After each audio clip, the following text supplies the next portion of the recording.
Everybody knows a turkey and some mistletoe.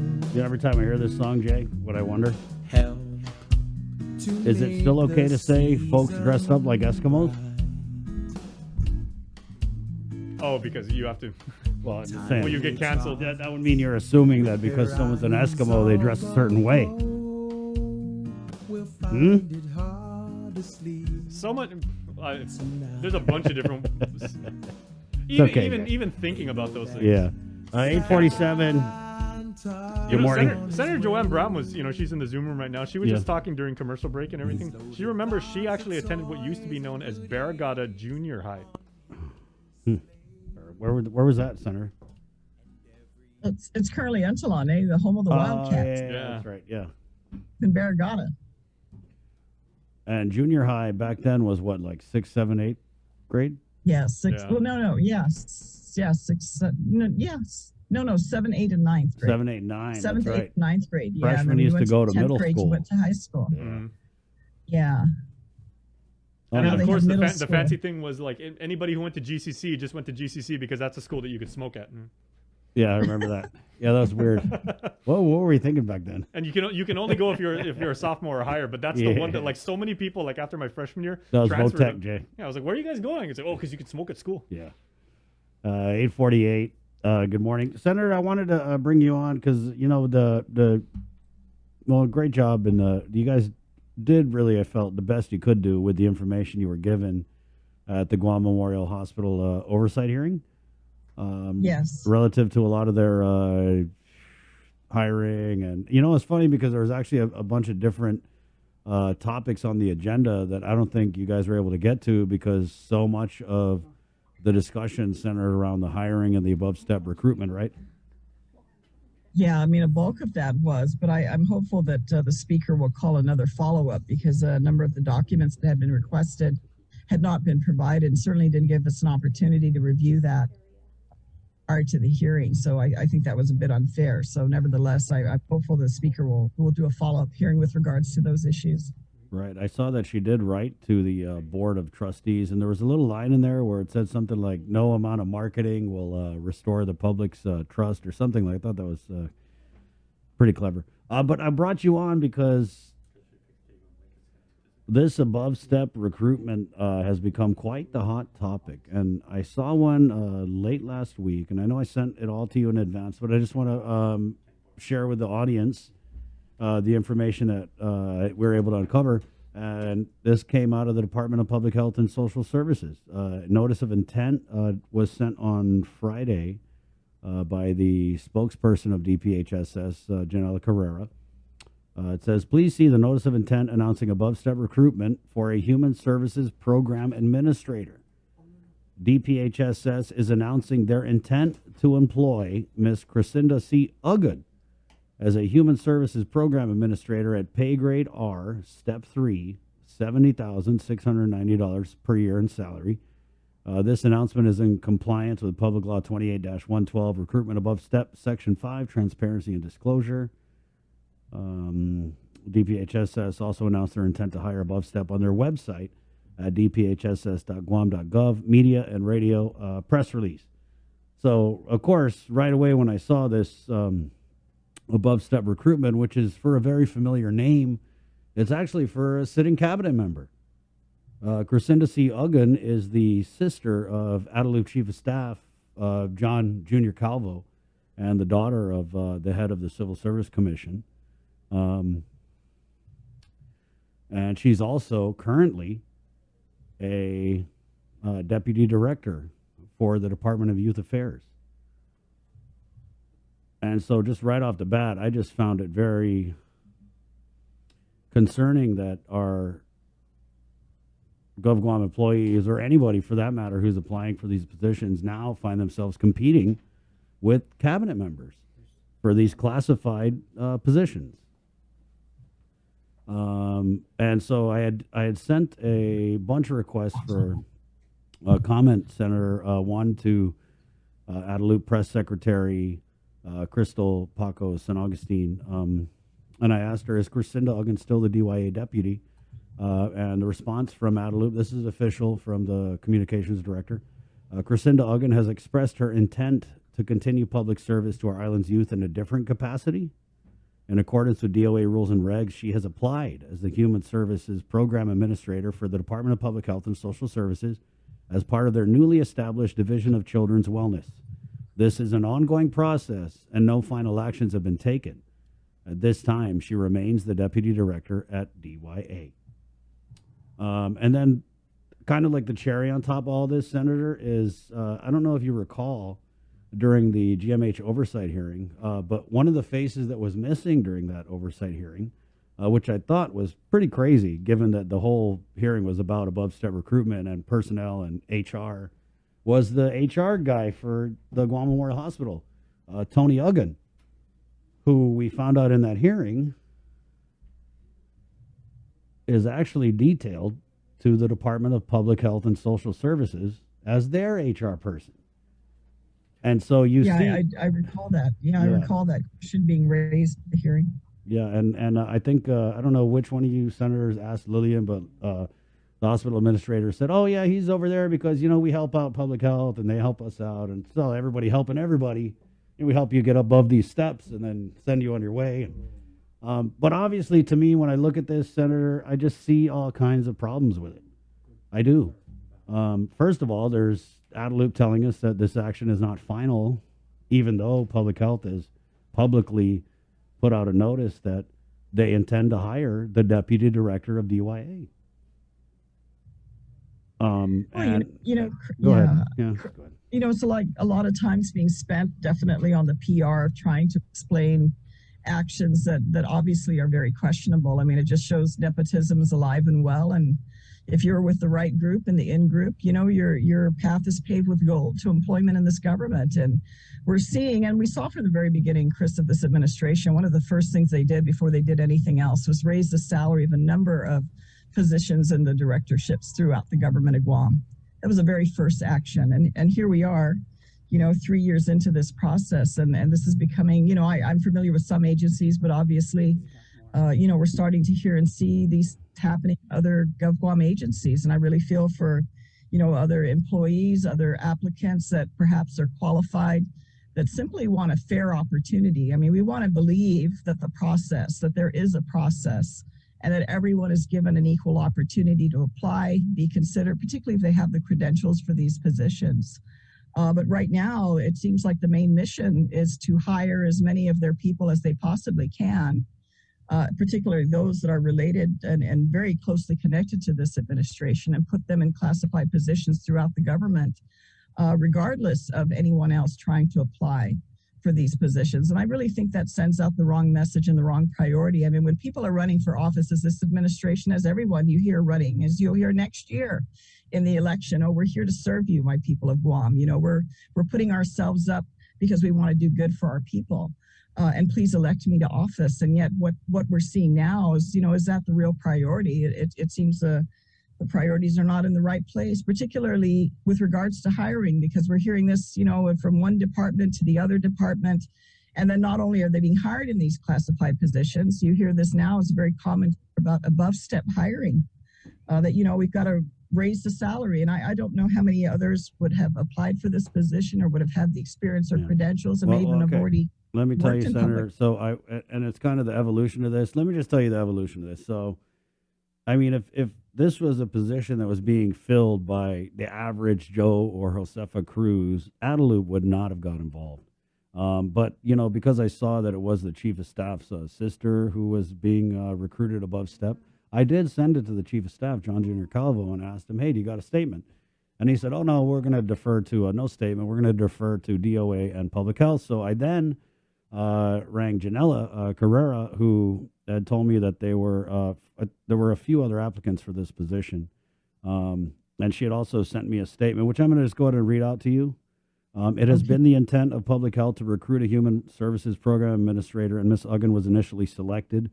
In its recruitment process, public health has followed all the proper hiring steps so far in conformity with the law. At this time, nothing formal has been announced to the public as we finalize the recruitment process. But again, I'll just say they have sent out to the public a notice to employ Mrs. Duggan as the Human Services Program Administrator at a salary above what that position would normally make.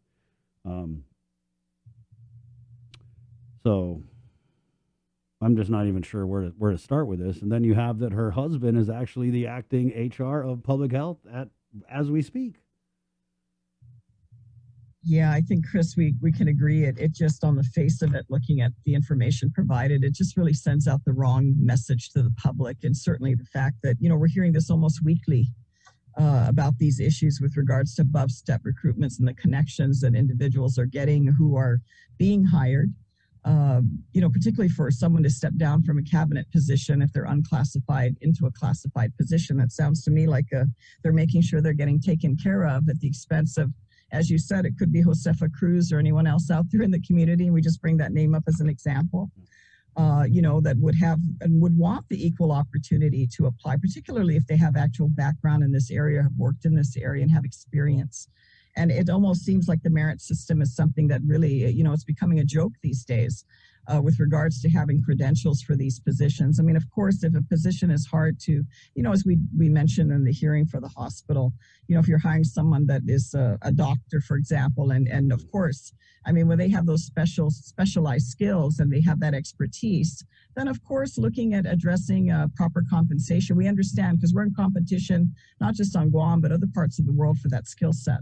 But when you see the political dynamics going on here, it's political parties and people here in the Democrats that are getting placed all over in classified positions that are jumping way ahead of many others that I'm sure probably have worked in these departments for many years and have the experience and expertise, and they're not even up for consideration. And we have a lot of PR going on. That must be the main thing. You have to have a skill set to try and explain or justify the actions that they're taking. But yet on its face, you're looking at it and it just doesn't look right. It doesn't sound right, particularly, and I don't know this individual, but when you look at the lines that connect, they look very closely connected. Yeah, and I mean, any reasonable person would look at this and say, of all the people to recruit above step, I mean, really? And then if it ends up going to the Civil Service Commission, there's a conflict because her father runs it. Clearly, so I guess that can explain things. I guess, Senator, any reasonable person would look at this and just be like, "What? Are you serious?" And that's what I was thinking all weekend. Like, are you really serious? So now, anybody who's looking for a job out there to get into the government of Guam, they have to compete against cabinet members. I mean, they don't already have it good enough. Like now, we got to compete against cabinet members who are able to still sit as a deputy director while they're being recruited above step. It is, to me, coal for Christmas. Particularly as you mentioned, if their spouse is actually assisting now in the hiring process at public health, if that's indeed the case, I mean, again, it looks and sounds very suspect. And it's really undermining the process that we had put in, the government had put in place, the whole merit system.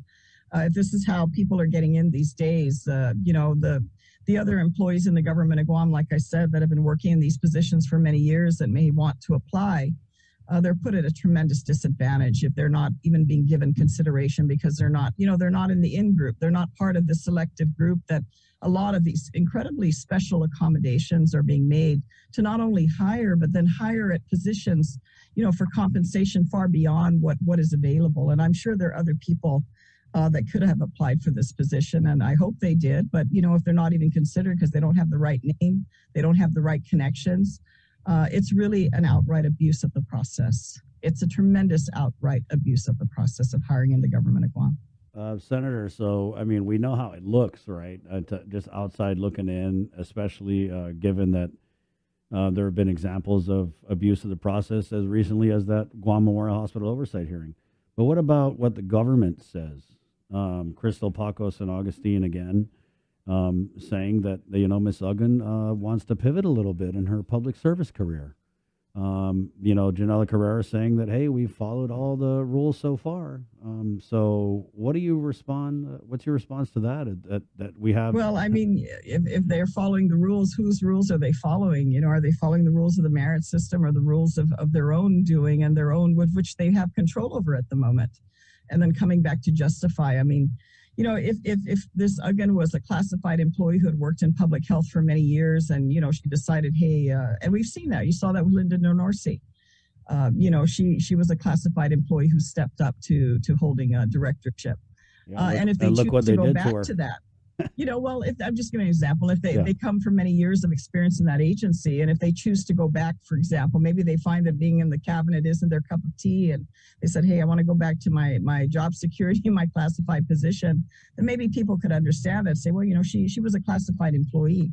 But in this particular case, if they're not, and they're serving in a cabinet position, and they're stepping down to join a classified position, of course, it's going to raise questions, for everybody else to look at and go, hey, what's going on here? And is this a tremendous unfair advantage that this individual is being given by virtue of their connections to the administration, holding a cabinet position, and then essentially, having their road paved to be hired in a classified capacity, and not only at that, but at an above step salary. I mean, goodness, we should all be so lucky.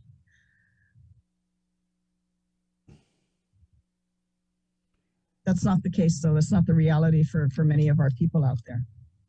Yeah, I'm just really at a loss for words because, in talking with Janella and getting the statement from Adelup, it's clear like they don't know how to read the room. You know what I mean? And I was talking to someone over the weekend, and I was like, yeah, it's like they just don't care what the public thinks. And I don't think they do because, what you're seeing here is they're getting their people in very secure positions, classified, right? Where it's no longer, hey, if we lose the election, you're out of a job.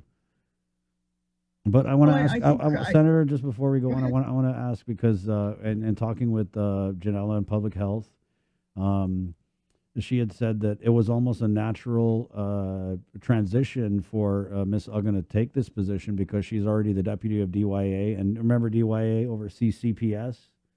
And so this Human Program Services Administrator, part of the new Child Welfare Division, they're saying like, oh, it's just basically she's going to be doing the same thing. Yeah, I think they're working overtime trying to come up with explanations to justify their actions and hope the public believes what they're saying. You just got to look at it and call it for what it is. And I'm sure many people out there, as they see and hear this information, are probably going to come to the exact same conclusion that you have with regards to how this has been set up. More the reason because of that direct connection, you think that it would be hands off. This isn't something the governor would be encouraging her cabinet members to do. Myself, I've been in an unclassified position pretty much my entire government career. I've never aspired, nor have I asked, nor have I used any connection to, get hired in a classified capacity. And certainly if you're running a department, it just doesn't look good. I mean, it's an unfair advantage that you have in doing so, especially if you didn't come from that department. You didn't work there as a classified employee prior to this. So it doesn't look good. It doesn't sound good. And the real concern here is really the merit system and the process that should be in place by law to make sure that everyone would have an equal opportunity to apply and have that. But you're seeing repeatedly how for the benefit of some, they got tremendous advantage. I mean, people snap of a finger, regardless of their background, are being brought in. They're told they're the most exceptional candidate that's being selected. And that's why they recruited them above step and why they're being given these positions that many others who just as equally qualify are not even being given the opportunity to even not just apply, but even have any equal fair consideration for these positions. And I think it sets a bad example. I mean, to me, at the end of the day, Chris, this is a tremendous abuse of authority. We tell the people we're running to serve them, but, as time goes on, it's becoming more evident that, some people are running to serve themselves and benefit themselves and benefit their immediate family and their immediate friends and their connections. And I don't think that sets the best example for this community or what our people expect in terms of the time they give us for public service. So what are we going to do about it? Well, I think this obviously needs to be looked at. I think, even the bill that I co-sponsored with Senator Tello that was just heard a couple of days ago to require more visibility with regards to hiring. So we're not hearing about it several months or, 6 months after the fact, so that there's a lot more awareness, even within department and agencies in the community, about what type of hiring is going on and where this hiring is going on, so that there's awareness. Because certainly even in our role in the legislature, we're not aware of this type of hiring that's happening. And now it's becoming fairly repetitive and flagrant. It's one thing, we're going to, hire here and there, but it's almost like the main agenda of this hiring. And, I remember what's just a few weeks ago in the announcement from Guam EPA, these 18-month positions all of a sudden that have become available. Now we're creating a new position in public health, and how convenient. You have a director, current deputy in DYA now all of a sudden is the most qualified, and it's just too interconnected here for I think the desire and expectation of our public. I don't think this is what public service is about. And how do you not look at this and be like, oh man, maybe this isn't a good idea, guys? Well, you would think that someone would think about that, but apparently, I guess it doesn't matter. I mean, it's almost like let's get what we can while we have the power to do it. And it's like I said, I think it's a tremendous abuse of authority that's been entrusted in this government and this administration. And yet they hear it. I mean, the governor hears it. She knows it. Maybe it's her people that are doing it, but I don't hear that she's doing anything about it or to correct it or change it. Man, I want to ask you. It just keeps going on. Switch gears. Next week we'll hear probably about another position. Right. You never know. Maybe this time it'll be a director. I don't. Maybe it'll graduate up to a director. I don't know. At this point, I expect anything. But I wanted to ask you about this. And to me, it's been an issue, and I don't know why you and your colleagues and all your wisdom didn't, foresee it becoming an issue again. But the matter of the legislative public safety chair, Senator Pito Terlahi, and the news over the weekend, his son was indicted. And, I'm not saying that because, your son does something that, I mean, of course it reflects on a parent, right? But I'm just saying that Senator Terlahi used his official capacity to ask about this situation with his son in an official hearing, which I felt was a huge ethical conflict. So I don't know why. I mean, we've had to accommodate Senator Pito so much so that we got a Republican, Senator Frank Blas Jr., doing all the heavy lifting for public safety, and I just don't understand why he's allowed to maintain that position, given that clearly he showed that he's conflicted with it. Well, it's an unfortunate situation, what has occurred. I mean, I attended that public hearing that you're talking about. I think we all kind of stepped back a bit while we were sitting listening in on the hearing that he had even asked those questions, which certainly didn't seem appropriate just simply because of the conflict that was involved there with the parties of whom he was questioning with regards to his son's situation. That's a question you need to ask to the majority that, appointed and put him in that position. Essentially, they have been very quiet about it. And sure, I can understand not wanting to embarrass a colleague. I mean, that's not a desire of anybody. But certainly, I'm sure for Senator Pito, it's put him in a very difficult situation to oversee, the responsibility that he's been given and the fact that he's had to essentially distribute out the authority of his committee to others, including, as you mentioned, Senator Frank Blas. So that he doesn't have a direct conflict. But you're right, that particular hearing, he asked questions that were highly inappropriate with regards to his personal situation and his official capacity. I think we all recognize that.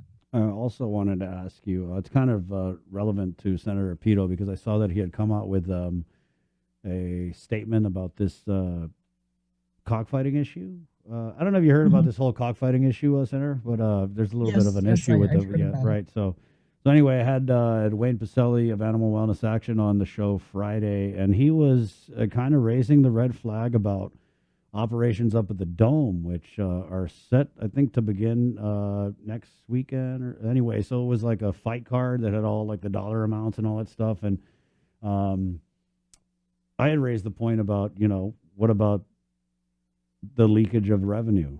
You know what I mean? So if this is illegal on the federal level, what's happening to this money? Are we collecting taxes on it? Is it going back in the pot? And I was kind of floored. I got a response from the deputy director of the Department of Revenue and Taxation, and she responded. I asked her, this is what I asked her. I said, this flyer for the Dedito Dome is going around. Can you please tell me what role DRT plays in regulating or collecting taxes from cockfighting operations like the Dome? What are the reporting requirements for the Dome and or winners of cockfights? Thank you. The response, Chris, under current federal law, cockfighting is illegal. DRT plays no role in regulating this type of gaming activity. Which, I mean, I almost dropped my coffee because that means there's a lot of money going around this island totally unregulated, totally not being taxed. And I'm not even sure, based on this response, if you could even like file taxes and say, hey, I won this from cockfighting, which is illegal federally. So what I see here, Senator, is it's a scary situation because I'm hearing like people are connected with the campaign and they're gonna be able to slide and make all this money. And it just, to me, it's another situation where it's just very suspect. You know, and it's unfortunate. I mean, you can't be on all sides of the same issue. Well, I'm certainly going to be curious to see moving forward if you know, they do actually have these cockfights taking place according to that schedule, whether or not the federal government itself is going to do anything to take any action. You know, it's just unfortunate, the tone and direction of where things are right now. It's like, you know, doing the wrong thing becomes the right thing to do. And that really should not be the standard of our community. I don't think that's what our public's expectations are, especially in a time, Chris, not that we haven't always had crime, but we have a lot more crime these days. I mean, you know, the price of drugs have dropped enough that it's spreading even more among our community. And the crimes related to that are elderly that live in their homes that are afraid because they don't know if they're going to be harmed. They don't know if they're going to be robbed. You know, we're not safe to just let our children go out sometimes in the yard and play without actually being there to watch them, to make sure that they're going to be safe. That's what a lot of our people feel. Certainly even I, as an elected official, feel that. I worry about the safety and welfare of my family, as I know many people do out there. And you want to believe that your government, that your leadership is doing the right thing, that they're wanting to hold people to be responsible. And if they're doing the wrong thing, that there's consequence and there's action to that. But when you see these type of examples happening and, you know, they're looking the other way, that's going on a lot these days, or just not acknowledging it or pretending that it doesn't exist, I mean, that just brings more harm upon our community, because if our people cannot even rely on us, that they've entrusted, that they've given us their authority to do the right thing with regards to their government, to make them safe in their own community, then we're undeserving of being in these positions. And that goes to every elected position and key position in this government, even appointed positions and classified positions, where we're all supposed to be public servants. And that doesn't give you any sense of comfort, because I don't hear anything else happening to correct it. I don't hear the governor intervening and saying, hey, you know, what you're doing is not right, and seeing that there's a consequence or removal of an individual that's abusing that authority. So I can only assume that, you know, must be okay. This abuse of power that's going on these days must be totally okay. And it's not. And you're right. You're not hearing a lot of senators speak up about some of these things because it's happening on their side of the aisle. They're not holding to task as they should. Even these department and agencies that are not properly performing or abusing their positions of authority and power. I don't hear a lot of those oversight hearings happening, other than to sum it up and tell them what a great job they're doing, when we know that there's a lot of things that should be addressed, but they're not questioning it. They're not really getting down to the brass tacks of really questioning these issues. I mean, even look who the members of the legislature that are questioning these issues. I mean, it's a handful. It's a small handful out of 15. The rest are quiet. And they just, I guess they must be okay. It's not affecting them, or they're benefiting from it, because you don't hear much from them about it. Yeah, I just think, to me, that was really eye-opening that Reverend Tax says, hey, we're not involved with any of that. So that just means that all that money is unaccounted for and not regulated. Well, there's a whole undercurrent, as you know, that's going on in this community that's not taxed. I mean, that, be it, you know, cockfight money, you know, drug money, whatever the case may be. It's a whole other economy that's circulating that, you don't really hear a lot of activity, even with regards to those issues and those cases or enforcement action. I mean, you hear, you know, somebody gets pulled over and, you know, they have ice in their vehicle or something, but you don't really hear that as a standard of any major busts that are going on in this community right now. And yet, you know what's going on. Yeah, you know, people know what's going on. There was a statement from Senator Pito. Again, the Animal Wellness Foundation says the people of Guam aren't civilized because of cockfighting. It is more uncivilized to deny human beings real representation in the laws that govern them. We have real crimes to deal with, and we should not commit any law enforcement resources to appease an outsider who doesn't even recognize our human rights. Nothing about, you know, all the Senator money. Pito to answer for himself with regards to his own statement. I got you. Yeah. Thank you, Senator. Anyway, it's always good to talk to you. I wish we were talking about more positive comments. We're just a few days before Christmas. Well, maybe I could get you on before Christmas and we could just set some parameters and only talk about, you know, you a baker? I mean, to give us a, do you bake? Not lately, but I can bake. Yeah, okay, good. Maybe we'll talk about baking next time. Something to do there. Right on. But happy holidays, Chris, to you and the team there at KUAM and to our community. I know we're challenged with a lot of these issues, but you know what? We just have to take the step and speak up and do something about it, because if we don't, then this becomes the standard. This becomes what's acceptable. And I think there's a lot of good law-abiding people in our community that don't find these actions acceptable. Yeah. I mean, we are standing up and speaking out about it, Senator, but, sadly, a lot of it's still happening. So.